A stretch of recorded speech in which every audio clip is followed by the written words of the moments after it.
لوگ یہ پروگرام ہمیشہ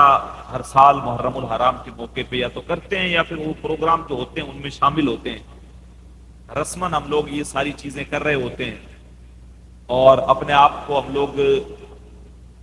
حسینی مانتے ہیں اور تصور کرتے ہیں اور اس کے اوپر ہم لوگ نعرے بھی لگاتے ہیں، لیکن ہم لوگوں کے حال اور احوال دیکھ کے ایسا لگتا نہیں ہے کہ امام حسین کے مشن سے ہم لوگوں نے کچھ سیکھا ہے۔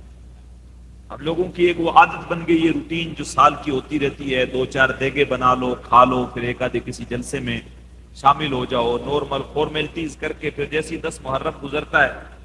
اس کے بعد ہم لوگ پھر ویسے ہی واپس ہو جاتے ہیں جیسے پورا سال رہتے ہیں۔ ہم لوگ ہر ایک چیز میں، صرف یہ محرم الحرام کے موقع کی بات نہیں ہے، ربیع الاول میں بھی ہم لوگ ویسے ہی کرتے ہیں، جلوس محمدی میں شریک ہونے کے بعد پھر ہم لوگوں کا روٹین وہی رہتا ہے واپس، اس میں بھی ہم لوگ صرف ایک دن جھنڈے اٹھا کر اپنے آپ کو جو ہے وہ غلامی رسول کے اندر اتنا مضبوط اور اتنا ہم لوگ ٹھوس مانتے ہیں کہ ہم سے بڑا مصطفیٰ کا غلام کوئی نہیں ہے، لیکن ہم لوگوں کی حالت دیکھ کے ہم لوگوں کو خود کے اوپر ترس آتا ہے کہ ہم لوگوں کی سچویشن ویسی نہیں ہے۔ ابھی نارمل چیز ہے، آپ لوگوں کو شاید لگے، ابھی آپ لوگ ہم لوگ جتنی تعداد میں بیٹھے ہوئے ہیں، اب ادھر اگر پیچھے آپ اپنے دیکھیں گے تو آپ حسینی لنگر بن رہا ہے،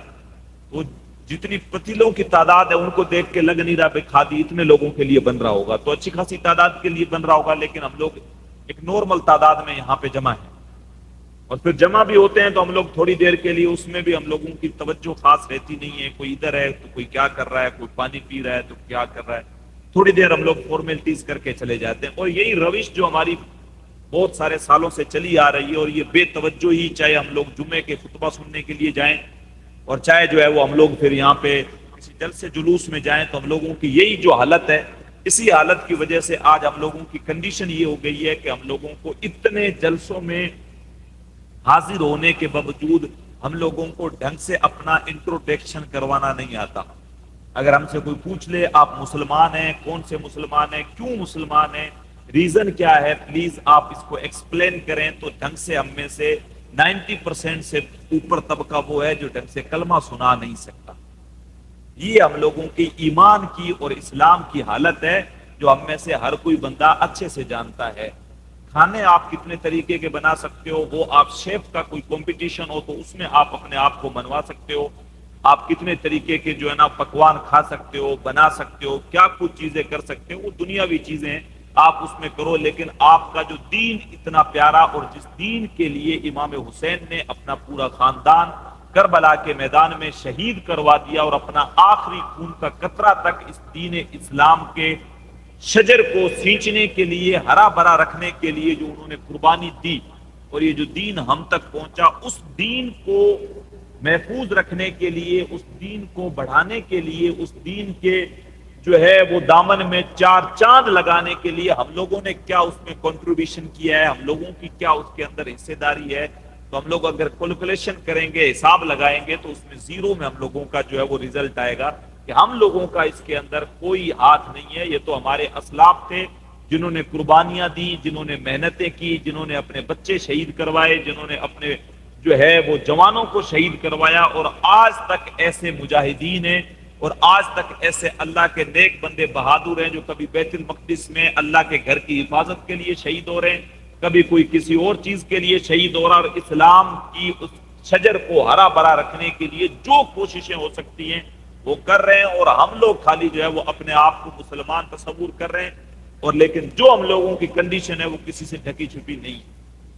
یہ سمپل چیزیں میں آپ کو بتا رہا ہوں۔ محرم میں آپ کربلا کی داستان ہر بار سنتے ہیں، شہادت امام حسین آپ ہر بار سنتے ہیں، ہم سب لوگوں کو پتا ہے، اور اس کی مثال ہمیں بار بار دنیا میں ملتی ہے، اسی بار بار جو ہے وہ چیزوں کو فلسطین والے ہماری آنکھوں کے سامنے بار بار ریمائنڈ کرتے ہیں، بار بار ہمیں یاد دلاتے ہیں کہ 1400 سال پہلے کربلا کے میدان میں امام حسین نے حق کے لیے باطل کے سامنے نہ جھکتے ہوئے اپنے پورے خاندان کو شہید کروا دیا،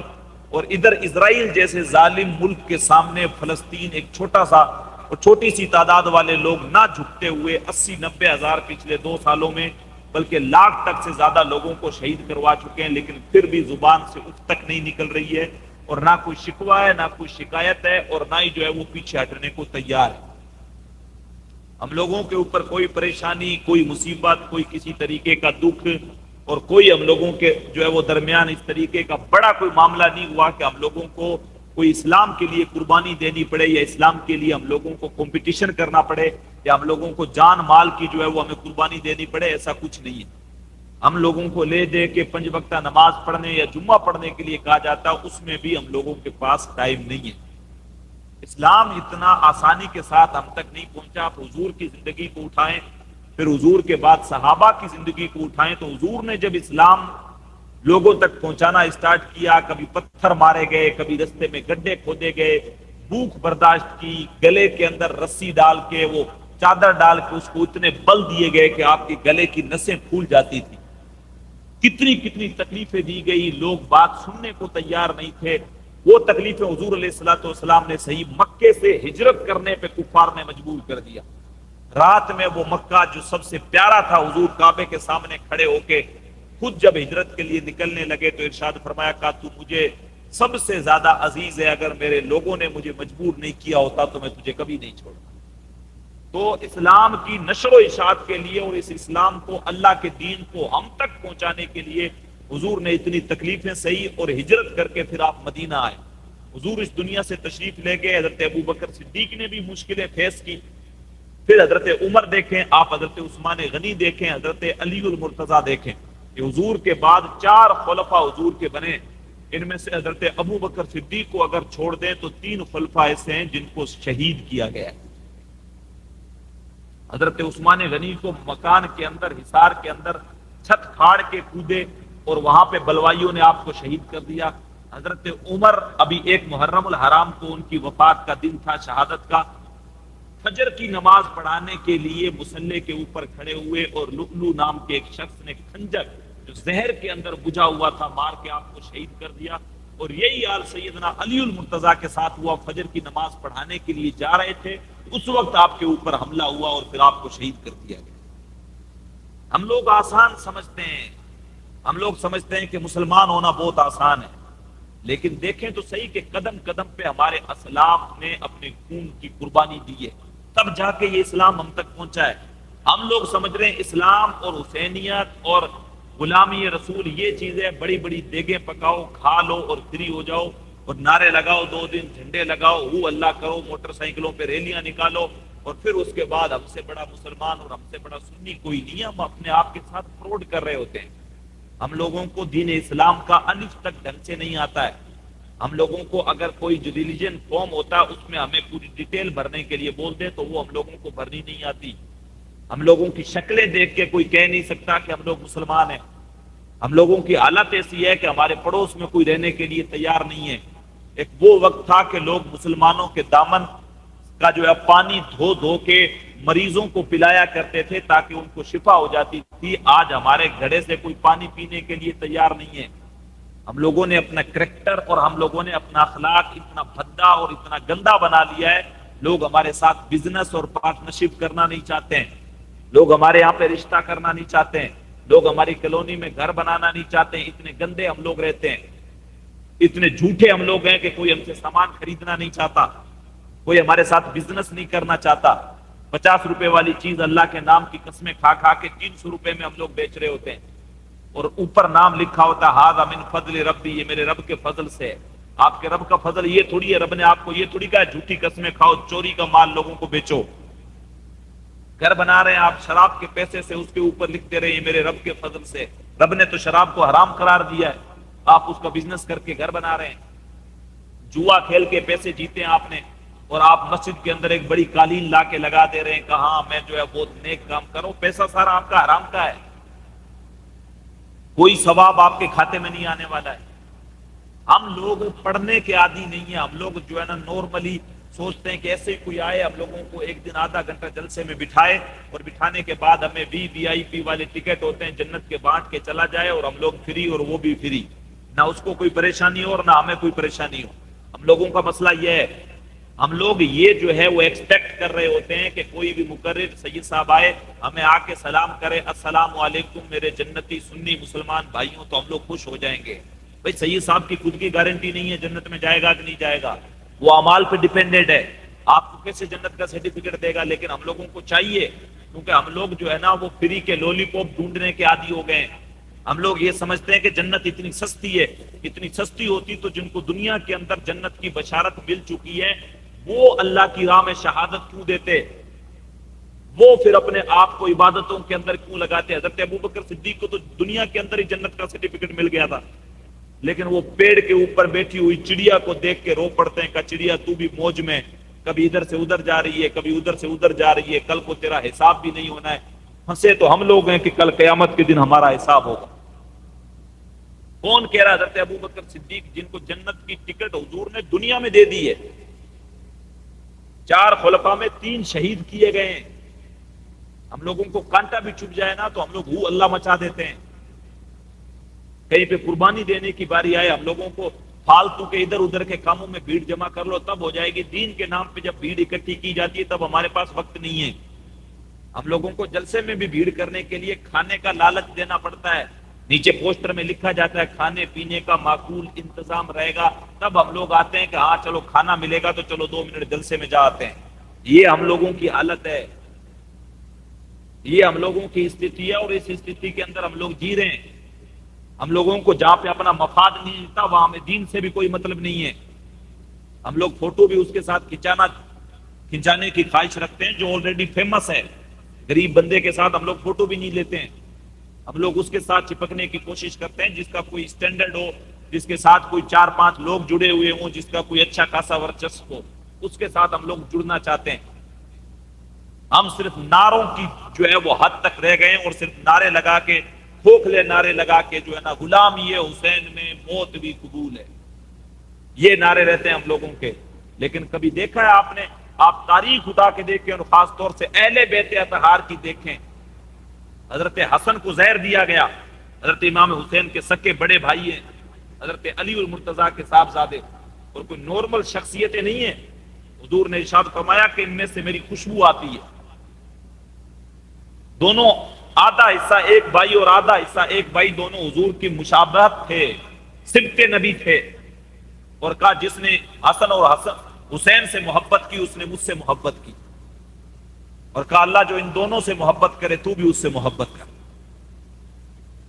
کہا حسین منی وانا من الحسین، حسین مجھ سے ہے میں حسین سے ہوں۔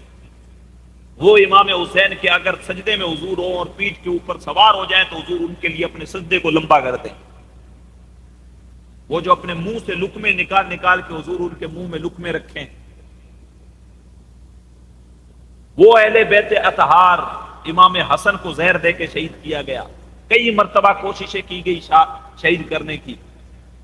آخر کار ہیرا ہوتا ہے اس کو پیس کے، وہ جو آپ کے پانی پینے کی سرائی تھی اس میں ڈالا گیا، جب آپ نے وہ پانی پیا تو آپ کا پورا کلیجہ کٹ کے جو ہے وہ باہر آ گیا۔ لیکن پھر بھی صبر۔ حضرت امام حسین نے پوچھا کسی پہ شک ہے تو بتاؤ؟ حضرت امام حسن نے کہا میں اگر کسی کا نام لوں مجھے اس پہ شک ہے، اگر وہ نہیں نکلا تو کوئی بے گناہ قتل کر دیا جائے گا۔ اللہ کے معاملے حوالہ چھوڑ دیا، کوئی مطلب معاف کر دو، چھوڑ دو۔ امام حسن کو شہید کیا گیا زہر دے کے، امام حسین اور ان کے پورے کنبے کو کربلا کے میدان میں بغیر کسی قصور کے شہید کیا گیا، بغیر کسی قصور کے۔ صرف آپ نے یہی تو کہا تھا نا، ایک فاسق، شرابی، زانی، بدکار، دین پہ نہ چلنے والے بندے کے ہاتھ میں ہاتھ نہیں دے سکتا، اس کے ہاتھ پہ بیعت کیسے کروں؟ اگر میں نے بیعت کر لی تو یہ قیامت تک آنے والے لوگوں کے لیے ایک دلیل بن جائے گی کہ نواسہ رسول نے ایک فاسق اور فاجر کے ہاتھوں پہ بیعت کر لی، تو ہمارے لیے کیا ہے؟ جو بھی حکمران ہو، جیسا بھی ہو، بے نمازی ہو، شرابی ہو، زانی ہو، بدکار ہو، جو بھی ہو، کوئی مسئلہ نہیں ہے، چپ چاپ اس کے ہاتھ پہ ہاتھ رکھو، بیعت کر لو، قیامت تک کے لیے دلیل بن جاتی۔ اور اگر امام حسین نے وہ شہادتیں نہیں دی ہوتی تو آج جو دین ہمارے پاس ہے ہو سکتا ہے وہ صحیح شکل میں ہمارے پاس ہوتا ہی نہیں۔ پھر یزید اور یزید کے بعد نہ جانے کتنے اور خبیث آتے اس طریقے کے جو دین کے چہرے کو مس کر کے چھوڑتے۔ سارا زور لگایا یزید نے، لیکن امام حسین کا نام آج بھی 1400 سال بعد بھی ہم لوگوں کے درمیان زندہ ہے۔ اور یزید کو اگر کوئی یاد بھی کرتا ہے تو لعنت کے ساتھ اس پہ لعنتیں بھیجتے ہوئے اور اس کو لان تان کرتے ہوئے اس کو یاد کرتا ہے. لیکن امام حسین کو جب یاد کرتے تو سینہ فخر سے چوڑا ہو جاتا ہے. اے حسین ابن علی تم پر سلام، نازش آل نبی تم پر سلام، اے شہیدان محبت کے امام، اے لالا گوں لالا بدن لالا چمن، اے چمن اندر چمن، زندگی ہی زندگی تیری بہار. اور کیا کسی نے حد کر دی، افتخار ملت بیضا ہے تو، رب کعبہ کی قسم یکتا ہے تو. فخر کا دل میں دریچہ باز کرنا چاہیے، جن کا تو آقا ہے ان کو ناز کرنا چاہیے. جن کا تو آقا ہے ان کو ناز کرنا چاہیے. امام حسین کو شہید کیا گیا. کوفہ والوں نے تھیلے بھر بھر کے خط بھیجے تھے امام حسین کو. میں وہی بات کہہ رہا ہوں. اور آج بھی ہم لوگوں کے اندر بھی ایسے بہت سارے لوگ ملیں گے جو کوفہ والوں کی روش پہ ہیں. دو ہی مشن ہیں، ایک یزید کا مشن اور ایک امام حسین کا مشن. یزید کا کیا مقصد تھا؟ بے حیائی پھیلا دو معاشرے میں، شراب عام ہو، بدکاریاں ہوں، بے نمازی ہوں، ساری چیزیں ہوں، ہر پاک چیز کی بے حرمتی کی جائے. آواز نارمل کر دو، چھوڑ دو نارمل کر. یہ اس کا مشن تھا. اور امام حسین کا یہ تھا کہ لوگ نمازی بنے، لوگ پرہیزگار رہیں، بدکاری نہ کریں، بے حیائی نہ کریں، شراب کی طرف نہ جائیں، حرام کاموں کی طرف نہ جائیں، ان چیزوں کی طرف نہ جائیں جس کو اسلام نے منع کیا. یہ دو ہی مشن تھے. تو میں اور آپ دیکھیں کہ ہم لوگ کون سا مشن فالو کر رہے ہیں. بس امام حسین جو مشن ہمارے لیے چھوڑ کے گئے، کیا اس کے اوپر ہم لوگ عمل پیرا ہیں؟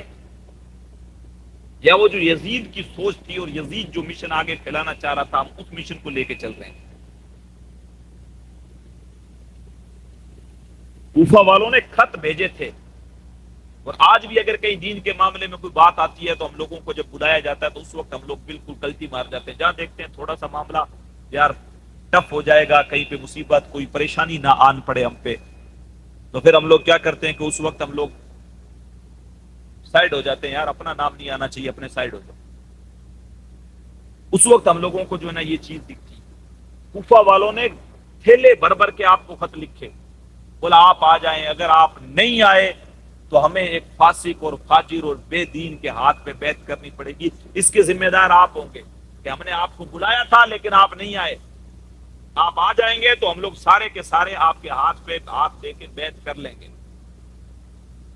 امام حسین نے پہلے اپنے بھائی مسلم بن عقیل کو بھیجا کہ جا کے ذرا پتہ تو کرو کوفہ کا حال کیا ہے، اور اگر صحیح ہو سب کچھ تو میرے نام پہ اپنے ہاتھ پہ ان سے بیعت لے لینا اور مجھے صحیح سلامتی کا خط لکھ دینا، پھر میں یہاں سے سفر کروں گا. حضرت مسلم بن عقیل گئے، پہلے ہی دن تقریباً ہزاروں لوگوں نے آپ کے ہاتھ پہ بیعت کری. انہوں نے کہا کہ معاملہ تو سارا اپنی طرف ہے. انہوں نے خط لکھ دیا امام حسین کو، حضور آپ تشریف لے آئیں، معاملہ اپنے فیور میں. ادھر امام حسین کی طرف خط روانہ ہوا، ادھر سے یزید کے جو وزیر اور تھے یزید نے جن کو منتخب کر رکھا تھا، انہوں نے جب پریشر ڈالنا شروع کیا کوفہ والوں کے اوپر کہ اگر جس نے بھی امام حسین کا یا مسلم بن عقیل کا ساتھ دیا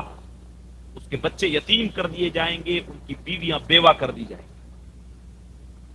جب پریشر پڑنا ان کے اوپر اسٹارٹ ہوا، دھیرے دھیرے کلٹی مارنا. سارے وہ جو قسمیں کھا رہے تھے، آپ آؤ ہم آپ کے لیے مال قربان کر دیں گے، جانیں قربان کر دیں گے، سارا کچھ کر دیں گے. مغرب کی نماز کا وقت آیا، حضرت مسلم بن عقیل مغرب کی نماز پڑھانے کے لیے کھڑے ہوئے. ہزاروں لوگ آپ کے پیچھے مغرب کی نماز میں جب جماعت کھڑی ہوئی اس وقت تھے. اور جب آپ نے 3 رکعت نماز پڑھ کے سلام پھیرا تو آپ اور آپ کے صاحبزادوں کے علاوہ باقی کوئی بھی کوفہ والوں میں سے نماز میں نہیں تھا. سارے نماز چھوڑ کے بھاگ چکے. اب کہا میں نے تو امام کو خط بھی لکھ دیا، وہ تو وہاں سے روانہ بھی ہو گئے. امام تو جنگ کے ارادے سے آئی نہیں تھی. مدینے والوں نے بھی منع کیا آپ نہیں جاؤ، کوفہ والوں کے اندر وفا نہیں ہے، وہ کبھی بھی پلٹی مار سکتے. وہ پروین شاکر صاحبہ کا ایک شعر ہے کہ کوفے کی ہوا میں وفا کا گزر نہیں. کوفے کی ہوا میں وفا کا گزر نہیں، سب اصل جانتے تھے سلام و قیام۔ جو سلام اور قیام، بہت سارے بندے جو ہوتے ہیں نا سلام کر رہے ہوتے ہیں اور جو واہ واہی کر رہے ہوتے ہیں، آپ ان کی نیت سے چیزیں جان رہے ہوتے ہیں، آپ ان کے ہاؤ بھاؤ سے پتہ لگا رہے ہوتے ہیں بھائی یہ سلام کس ارادے سے کیسے کرنا ہے۔ بہت سارے ایسے لوگ ہوتے ہیں جن کا پتہ لگ جاتا ہے کہ بھی ہاں ان کے کوفہ والوں کا بھی معاملہ یہی تھا، ان کا سلام قیام ان کا دکھاوا سارا بناوٹی تھا۔ اب امام تو چل پڑے، مکہ آئے، مکے سے کوفہ کے لیے نکلے تو رستے میں پھر روک لیا گیا۔ چوٹ کر رہا ہوں، یہ چیزیں آپ ہمیشہ سنتے ہیں۔ امام حسین کو ہر نامی ایک شخص نے 1000 کا لشکر لے کے آپ کو نینوا پہ ایک جگہ تھی وہاں پہ روکا۔ وہاں سے پھر معاملہ یہ ہوا آپ کو کوفہ جانے سے روکا گیا، دھیرے دھیرے آپ کو دھکیل کے کربلا کے میدان میں اترنے پہ مجبور کر دیا۔ آپ نے کافی کہا مجھے جو ہے وہ بارڈر پہ سرحد پہ جانے دو، میں وہاں جا کے زندگی گزار لوں گا، یا پھر جو ہے وہ مجھے واپس مدینہ جانے دیا جائے، لیکن حر نے سارے راستے بند کر دیے، کہا یہیں رکنا پڑے گا، ہمارے پاس آرڈر یہی ہے کہ آپ کو نہ تو کوفہ میں جانے دیا جائے نہ آپ کو واپس جانے دیا جائے۔ ساتھ میں عورتیں بھی ہیں، بچے بھی ہیں، سارا 72 افراد پہ مشتمل ایک قافلہ ہے۔ اتنا لمبا سفر تھا، کھانے کی چیزیں آلریڈی ختم ہو چکی تھی، پانی بھی دھیرے دھیرے کر کے ختم ہو گیا۔ اب دن گزرتے گزرتے گزرتے گزرتے یہ 9ویں شب آ گئی۔ اب امام حسین نے اپنے سارے ساتھیوں کو جمع کیا جب رات کا وقت ہو گیا، کہ یہ لوگ میرے خون کے پیاسے ہیں، جب مجھے شہید کر لیں گے تو پھر تم میں سے کسی سے غرض نہیں، تم ایسا کرو رات کا اندھیرا ہو گیا ہے، یہاں سے اپنا اپنا سامان اٹھاؤ اور یہاں سے نکل جاؤ، اپنی زندگیاں بچا لو۔ ساتھ والوں نے کہا حضور جب آئے آپ کے ساتھ ہیں تو اپنے خون کے آخری قطرے تک آپ کے لیے لڑیں گے، اور اگر شہید بھی ہو گئے تو آپ کے ساتھ شہید ہوں گے، آپ کو چھوڑ کے نہیں جائیں گے۔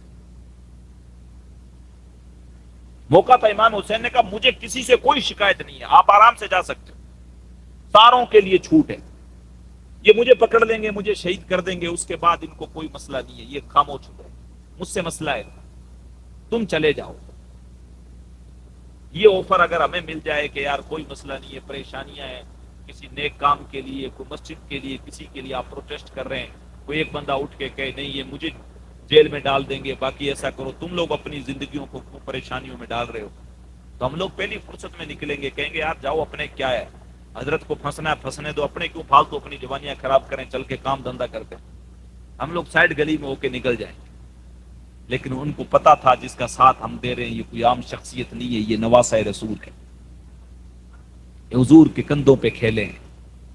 یہ وہ ہیں جن کی زبان کو حضور نے اپنے منہ میں لے کے اور ان کی زبان کو چوسا ہے، حضور نے اپنا لعاب دہن ان کے منہ میں ڈالا ہے، جن کے تعلق سے میرے حضور نے ارشاد فرمایا جس نے ان سے محبت کی اس نے مجھ سے محبت کی۔ اگر وہ روتے تھے تو سیدہ فاطمہ کو فرمایا کرتے تھے فاطمہ میرے نواسوں کو نہ رلایا کرو، میرے بیٹوں کو نہ رلایا کرو، ان کے رونے سے مجھے تکلیف ہوتی ہے، ان کے رونے سے مجھے تکلیف ہوتی ہے۔ اور اسی نبی کا کلمہ پڑھنے والے، اپنے آپ کو مسلمان کہنے والے، اذانیں دینے والے، اذان میں محمد الرسول اللہ کہنے والے، انہی بدبخت لوگوں نے وہ نواسہ رسول جن کے رونے سے حضور کو تکلیف ہوتی ہو، ان کو پیاسا اور بھوکا کربلا کے میدان میں شہید کر دیا۔ امام حسین نے پوری رات اپنے رفقا کے ساتھ عبادت کی، اللہ کو یاد کیا، اور پھر صبح کا 10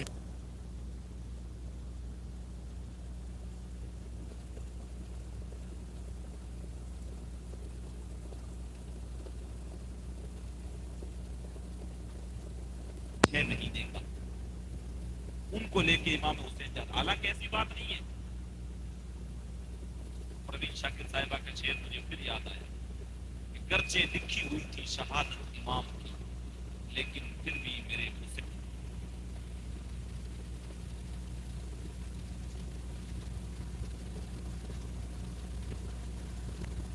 مٹی تک حضرت جبریل امین نے لا کے دکھا دی تھی، بولا یہ وہ مٹی ہے، جب یہ لال ہو جائے گی تب امام حسین کو کربلا کے میدان میں شہید کر دیں گے، ساری چیزیں پہلے سے بتا دی۔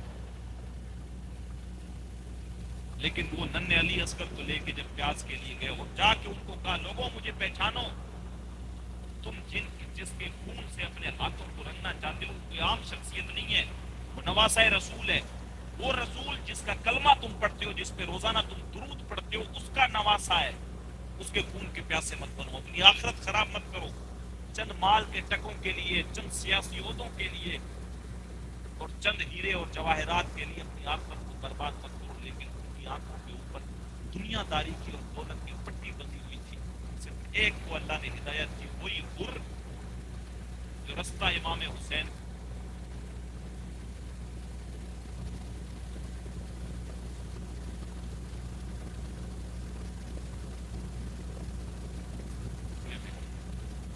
کا حضور کیا میری بخشش ہو سکتی ہے؟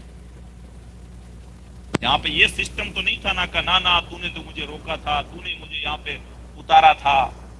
تو کیسے معاف کیا جا سکتا ہے؟ امام حسین نے کہا آؤ تمہارا، ہم لوگ جو ہے وہ مرحبا کہتے ہیں۔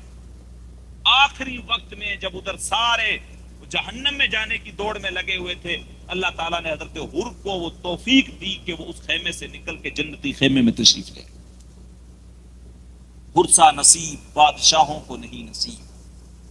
حرسا نصیب بادشاہوں کو نہیں نصیب۔ آقا سے مل رہی تھی گواہی غلام کی، آقا سے مل رہی تھی گواہی غلام کی۔ تو اللہ جس کو توفیق دے دے اس کو دے دیتا، آخری وقت میں بھی توفیق دے دیتا۔ اسی لیے اللہ تبارک و تعالیٰ سے ہمیشہ بندے کو نیک توفیق مانگنی چاہیے۔ امام حسین کا مشن اور امام حسین کا پیغام صاف تھا، سمپل انداز میں ہم لوگ سمجھ سکتے ہیں۔ اگر نہ سمجھنا چاہیں تو ہم لوگوں کو گھنٹوں سمجھایا جائے، ہر سالوں سے ہم لوگ اتنے سالوں سے سمجھتے آ رہے ہیں۔ ہم لوگ پریکٹیکل حسینی بنے، ہم لوگ جو ہے صرف رسمی حسینی نہ بنے۔ دیکھ پکا لو، کھا لو، لنگر کھا لو، یہ کر لو، ہر سال تازیہ بنا لو، یہ کر لو، ڈھول بجا لو، یہ حسینیت تھوڑی ہے۔ یہ تو ہم لوگوں نے اپنی طرف سے بنائی ہوئی چیزیں ہیں، یہ تو کوئی امام حسین کا مشن نہیں ہے۔ امام حسین کا مشن تو ہے قرآن پاک پڑھنا، جو انہوں نے نیزے کے اوپر بھی پڑھا۔ جب سر کو شہید کر دیا گیا اس کے اوپر، دشمن کا تو یہ خیال تھا کہ ہم نے سر کو کاٹ دیا، امام حسین کے سر کو جشن منا رہے تھے، ڈھول بجا رہے تھے کہ اس خاندان کی پاک خواتین کو ان لوگوں نے اونٹوں پہ بٹھا کے بازاروں کے اندر سے ان سروں کے ساتھ، کٹے ہوئے سروں کو نیزوں کے اوپر لے کر انہوں نے جو ہے دمشق اور دوسرے بازاروں کے اندر جلوس نکالا اور ان کو جو ہے وہ رسوا کیا۔ امام حسین کے سر کو نیزے کے اوپر ہے، لیکن سر حسین نیزے کے اوپر بھی قرآن کی تلاوت فرما رہے۔ وہ تو سمجھ رہے تھے کہ کٹ گیا، لیکن کوئی کہنے والا کہہ رہا تھا بدبختو تم کیا سمجھ رہے ہو، یہ تو سر کٹ کے بھی بلند ہے، یہ تو سر کٹ کے بھی بلند ہے، تم نے تو جھکانے کی کوشش کی تھی لیکن تو یہ سر کٹ گیا ہے، یہ تو پھر بھی نیزے کے اوپر بلند ہے اور قرآن مجید کی تلاوت کر رہا ہے۔ حضرت امام حسین نے اپنی زندگی میں تقریباً روایتوں میں مختلف روایتیں آتی ہیں 60 پیدل حج کیے، مختلف روایتیں ملتی کتنے پیدل سفر کیے انہوں نے مکہ کے اور اللہ کی بارگاہ میں جا کے حج کیے۔ قرآن مجید پڑھنا، نیزے کے اوپر بھی قرآن پڑھا، جو آج ہم لوگ بالکل چھوڑ چکے ہیں۔ آخری وقت میں بھی جب آپ گھوڑے سے نیچے تشریف لائے، آپ کا سر مبارک سجدے میں تھا، جس وقت دشمن نے آپ کا سر تن سے جدا کیا، الگ کیا جسم سے، اس وقت بھی آپ سجدے کے اندر تھے۔ اتنے زخم لگے ہوئے، اتنے جو ہے نیزے لگے ہوئے، بندے سے اٹھا نہیں جاتا۔ ہمارے گھر پہ جوان موت ہو جائے، ہم لوگ پورا محلہ دلاسا دینے والا ہو، ہفتے پر ہم لوگوں کا معاملہ نہیں سنبھلتا ہے۔ ادھر تو جو ہے ننا علی اصغر بھی شہید کر دیا گیا، جوان علی اکبر بھی، علی قاسم بھی، بھائی عباس بھی، سارے کے سارے شہید کر دیے گئے۔ ساروں کے لاشیں اپنے ہاتھوں سے اٹھا اٹھا کے آپ خیمے میں لاتے رہے۔ بندہ ایک موت دیکھ کے بندہ گھبرا جاتا ہے، نڈال ہو جاتا ہے، لیکن واہ حسین تیری عظمت کو سلام، واہ حسین تیری عظمت کو سلام۔ اور پھر جب گھوڑے پہ سوار ہوئے اور تلوار لے کے جب نکلے تو کسی کہنے والے نے کہا جب اتنے تیر لگے، اتنی تلواریں، اتنے نیزے، کہا یہ کون ذی وقار ہے، یہ کون شہ سوار ہے، بلا کا شہ سوار ہے، لباس ہے پھٹا ہوا، لخت لخت کٹا ہوا۔ تمام جسم نازنی چھدا ہوا کٹا ہوا مگر پھر بھی ہے ڈٹا ہوا، ہزار کے سامنے تنہا ڈٹا ہوا، یہ نبی کا نور عین ہے یہ بالیقین حسین، نبی کا نور عین ہے یہ بالیقین حسین، وہ امام حسین تھے، آج بھی ان کا نام زندہ، یزید تھا اور حسین ہے،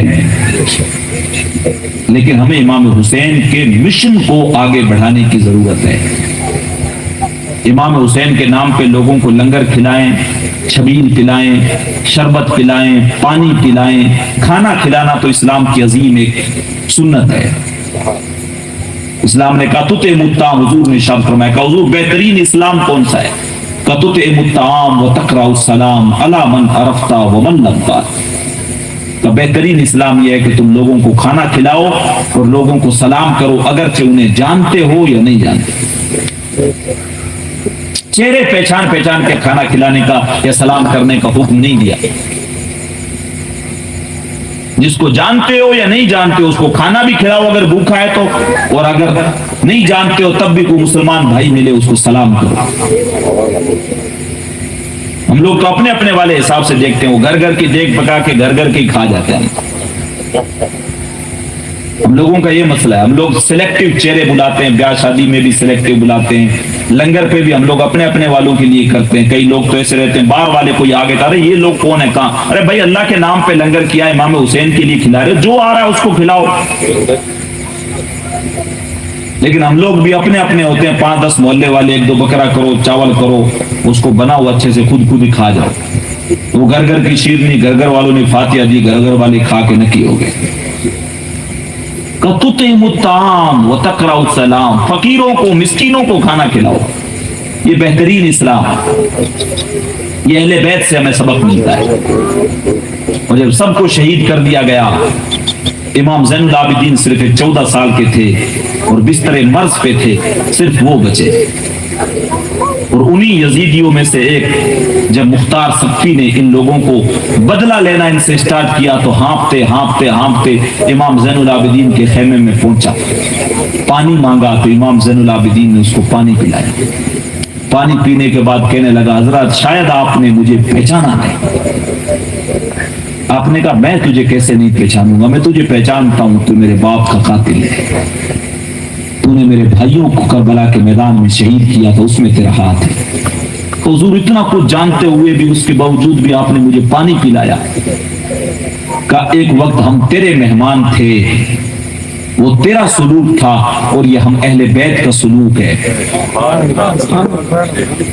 میں جانتے ہوئے بھی کہ میرے باپ کا قاتل اس کے باوجود بھی پیاسا آیا تو اس کو بھی اپنے در سے خالی نہیں لوٹایا، اس کو بھی پانی پلایا۔ ہم لوگ اپنے سکے بھائی کو کھانا نہیں کھلاتے اگر اس کے ساتھ ناراضگی، اگر وہ بیمار ہو تو اس کا پوچھنے نہیں جاتے، اگر پریشانی میں ہو تو اس کے ساتھ کھڑے نہیں ہوتے۔ ہم لوگ اپنے کھانے کی خوشبو سے اپنے پڑوسیوں کو تکلیف دیتے ہیں، ہم لوگ اسی کے ساتھ اپنا معاملہ سیٹ بیٹھتا ہے جس کے ساتھ بن رہی ہے، باقی کوئی ہم سے ناراض ہے اور بیچارہ غریب ہے، ضرورت مند ہے، تو اس کی ضرورت میں ہم لوگ اس کے کام نہیں آتے۔ ہم لوگ 50 روپے دے کے فیس بک پہ فوٹو ڈالنے والے اگر کسی غریب کو واقعی میں ضرورت ہو تو رات کے اندھیرے میں اس غریب کے گھر جا کے اس کی مدد نہیں کرتے، کیونکہ وہاں پہ ہمیں واہ واہی نہیں ملتی، وہاں پہ ہمارے فیس بک پہ فوٹو اور پوسٹیں نہیں رہتی۔ چپکے سے کسی کے گھر میں جا کے راشن کا کٹا ڈال کے نہیں آتے، وہاں سے لوگوں کو پتہ نہیں لگتا۔ ہم لوگ وہ کام کرتے ہیں جہاں پہ چوکوں اور چوراہوں پہ اور بیٹھکوں کے اندر ہم لوگوں کی باتیں ہوں۔ ہم لوگ جمعے والے دن مسجد کے ڈبے میں 10 روپے پاس والے کو دکھا کے ڈالتے ہیں، بھئی میں 10 روپے اللہ کے نام پہ مسجد میں جمعے کو دے رہا ہوں، اور کوئی بیچارہ غریب اگر کسی کے پاس نہیں ہے وہ نہیں دیتا تو اس کو گور کے ایسے دیکھتے ہیں جیسے اس نے کوئی سونے کا سکہ خود نے ڈال دیا۔ 10 روپے دے رہے ہیں اور وہ بھی پرانا نوٹ اللہ کے نام پہ دے رہے ہوتے ہیں، وہ خود پتا ہے کہ ہم لوگ دن میں 100-200 روپے کے گٹکے کھا جاتے ہیں، اور ہفتے میں ایک دن جمعہ آتا ہے جس میں 10 روپے ہم لوگ مسجد کے لیے دے کے آتے ہیں۔ تو پھر جیسی نیت ہوگی ویسا پھر عمل ملے گا، ویسا ثواب ملے گا، ویسا بدلہ ملے گا۔